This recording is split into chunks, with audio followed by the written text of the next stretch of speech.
దేవుని నామమునకు మహిమ కలుగును గాక. దేవుడి రోజు మనకిస్తున్న వాగ్దానము సమూయేలు మొదటి గ్రంథము 2వ అధ్యాయము 30వ వచనము. నన్ను గనపరచు వారిని నేను గనపరచెదను.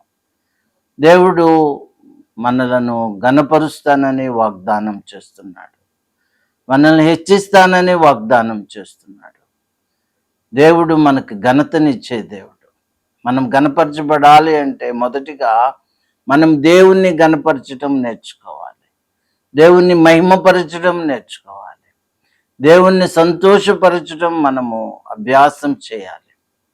ఎప్పుడైతే మనం దేవుణ్ణి మహిమపరుస్తూ ఉంటామో, ఎప్పుడైతే దేవుని నామంను హెచ్చించి గనపరిచి స్తుతిస్తూ ఉంటామో, అప్పుడు దేవుడు మనల్ని క్రమక్రమముగా గనపరుస్తూ ఉంటాడు. క్రమక్రమముగా మనల్ని వర్ధిల్ల చేస్తూ ఉంటాడు. క్రమక్రమముగా మనల్ని ఆశీర్వదిస్తుంటాడు. కాబట్టి దేవుని నామాన్ని మనం గనపరుద్దాము, ఆయన నామాన్ని హెచ్చిద్దాము, దేవుడిచ్చే ఘనతను పొందుకుందాం. ప్రార్థన. మా దేవా, నీకు వందనాలు. నువ్వు ఘనతనిచ్చే దేవుడు అని మాకు వాగ్దానం చేస్తున్నావు నాయన. మొదటిగా మిమ్ములను మేము గనపరిచి నాయన, మీ చేత మేము ఆశీర్వదించబడి ఘనత పొందినట్లు సహాయం చేయమని యేసు నామంలో ప్రార్థిస్తున్నాం తండ్రి. ఆమేన్.